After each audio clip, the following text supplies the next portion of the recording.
Oi gente, tudo bem? Bem-vindos a mais um vídeo. E nesse vídeo falaremos sobre o teste de mesa e o diagrama de blocos, que eram ferramentas que os programadores utilizavam antigamente. Bom, de início, essa vai ser uma aula de história da programação, já que não utilizamos hoje em dia, mas pode falar que esse tema ele ajuda tremendamente a desenvolver o raciocínio na programação. Portanto, creio que vai ser uma aula um pouco mais breve, porém tem a sua importância. E um aviso, pessoal, se você gosta do conteúdo, deixa o like e me fala nos comentários o que achou. É muito importante para mim, principalmente no começo do canal, onde eu posso estar melhorando a cada dia. E é isso, vamos pro vídeo. Teste de mesa. Quando começou a programação mais complexa, programar computadores era bem complicado. Levava muito tempo, era caro e tinha poucas ferramentas disponíveis para ajudar nessa metodologia. Antes de executar um programa no computador, era essencial pensar bastante. Com o passar do tempo, os instrumentos de desenvolvimento evoluíram e tornaram a programação mais interativa possível. Agora, o programador vai criando o programa passo a passo, observando os resultados à medida que avança, e embora essa evolução tenha sido muito importante para os profissionais da área, teve um impacto no ensino da programação. A gente não pode negar o valor desse tipo de exercício, do teste de mesa, para desenvolver o raciocínio, porque nós precisamos praticar corretamente para aprimorar nossas habilidades. Hoje em dia, não é necessário fazer esse tipo de tarefa no papel, como era feito antes, devido ao custo e à acessibilidade. O teste de mesa é feito escrevendo em algum lugar, com papel ou até mesmo no computador, e a pessoa age como se fosse o processador da máquina, interpretando o programa. Para programas pequenos, é rápido de fazer, mas quando você precisa controlar 5 variáveis em um loop, as coisas começam a ficar mais complicadas. Esse teste permite verificar se o código está realmente executando a função para a qual foi criado e se tem algum erro nos passos lógicos apresentados. À medida que o programador evolui e se profissionaliza, geralmente acaba deixando essa prática de lado, já que essa prática é muito trabalhosa e muitas das vezes é desnecessária. Para realizar o teste de mesa, é necessário listar todas as variáveis usadas no algoritmo e registrar todos os valores assumidos por ela, na ordem que ocorrem. Para facilitar a localização de uma variável que foi definida ou alterada em determinado momento, é conveniente numerar cada uma das instruções contidas no algoritmo. Executando um teste de mesa. Então, olha só esse programa aqui embaixo. Vamos fazer um teste de mesa usando os valores, sendo o valor 1 é igual a 10 e o valor 2 é igual a 12, para ver como o nosso programa se comporta. A gente quer saber se a resposta que ele nos dá está de acordo com o que esperamos, Então vamos começar. Aqui no início, primeiro o programa recebe o valor 1, depois recebe o valor 2. A gente pode notar que o valor 1 e o valor 2 estão de cores diferentes. Isso quer dizer que os valores são variáveis, entendeu? Então ele recebe a variável do valor 1, recebe a variável do valor 2, e o resultado é igual ao valor 1 vezes o valor 2. E no final apresenta à tela o resultado. Resultado também é a variável.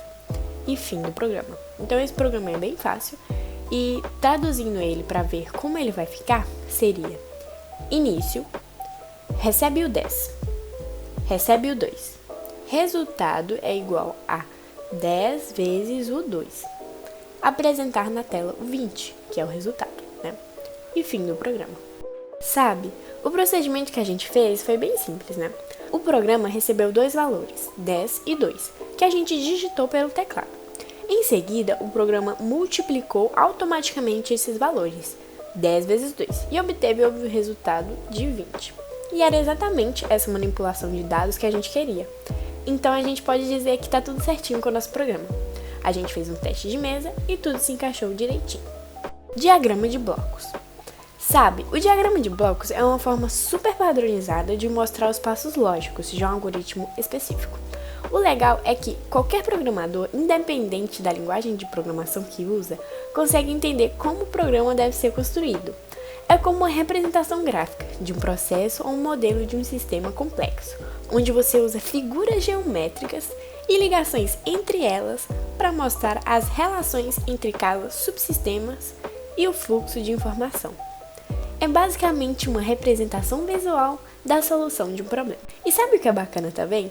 Os símbolos no diagrama devem ser organizados de forma lógica e com a sintaxe correta, para garantir que o programa seja resolvido corretamente. E os diagramas de blocos são diferentes de fluxogramas, pois eles focam em partes menores de um grande sistema, dando destaque ao processo lógico em si. Legal, né? Gente, e agora vamos mostrar um exemplo de um diagrama de blocos. Bem simples, tá? Começando no início, recebe o dado 8, recebe o dado 6, a soma é igual a 8 mais 6. Aqui temos a média, que é igual a 14 dividido por 2. E aqui temos uma tomada de decisão, que é muito importante, que é se a nota for maior ou igual a 7, se for, ou seja, se essa decisão for verdadeira, é igual a 7 e o aluno é aprovado. Se essa decisão for falsa, ou seja, não é maior ou igual a 7, então mostrar a média e o aluno reprovado. Gente, e observem que essas formas geométricas, elas estão representando alguma função que o diagrama está executando. Então aqui tem outro exemplo de um diagrama de blocos, que é um diagrama de blocos para um domingo, que é início, acordar, tomar café. Aqui temos uma tomada de decisão, que é dia de sol, se for um dia de sol, vou à praia. Dia de sol, se não for um dia de sol, então vou ler jornal. Mesmo que se for um dia de sol ou se não for um dia de sol, eles caem na mesma tomada de decisão, que é ir ao cinema. Depois de ir ao cinema, fazer uma refeição e ir dormir. E fim do domingo. Então essa daqui é mais um exemplo de como forma um diagrama de blocos. As formas geométricas que representam essa padronização do diagrama de bloco são as seguintes. Terminal. Essa forma geométrica é simbolizada pelo terminal, que indica o início e o fim do programa. Essa forma geométrica representa os dados, que representa os dados de entrada ou saída. Esse retângulo representa o processamento, que representa qualquer tipo de processamento de dados e executa uma ou mais operações definidas pelo programador. Essa daqui, que está embaixo dela, é a tomada de decisão, que representa uma decisão ou um desvio e possui apenas uma entrada, mas pode ter várias saídas alternativas, das quais apenas uma poderá ser seguida como consequência da avaliação da expressão. Exemplo disso foi o primeiro diagrama que eu mostrei, né? Que tem a tomada de decisão, e essa tomada de decisão, ela parte de um só ponto, que é média, se for 14 dividido por 2, se for maior ou igual a 7, então ela toma uma decisão. Se não for, então ela toma outra decisão. Também temos a exibição, que representa dados de saída em vídeo ou por meio de indicadores visuais. Ou seja, ele é utilizado para apresentar dados que serão exibidos na tela de vídeo.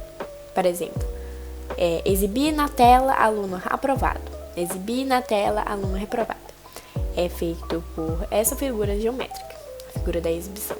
E aqui temos o conector, que representa a entrada ou saída para outra parte do fluxograma. Geralmente a gente coloca ele no fim, onde ele termina toda o diagrama, né? Então ele já fala que, programa finalizado, entendeu? Então esse daí é o conector. Aqui temos mais um exemplo de um diagrama de blocos. Dessa vez estamos utilizando o conector, né? Então temos o início, pegar a bala, lembra da caixinha que significa o processamento, né? É de morango? Aqui temos a tomada de decisão. Sim, é de morango. Então, não chupar a bala. Aqui temos outro processamento.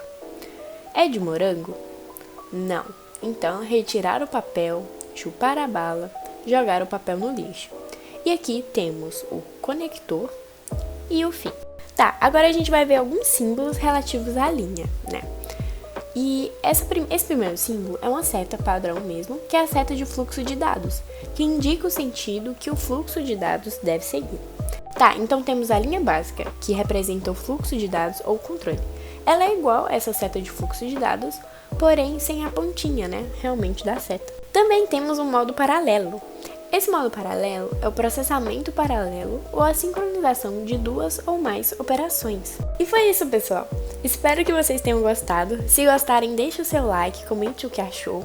Se tiver alguma dúvida também, deixe aqui embaixo, porque isso me ajuda muito e me motiva a trazer mais conteúdo desse tipo. Lembrando que este conteúdo é um conteúdo que ele é pago, ou seja, eu tô trazendo aqui por pura e espontânea vontade. Então espero que vocês valorizem isso. E então, deixa o seu like aí, cara. Não vai custar nada. E até o próximo vídeo.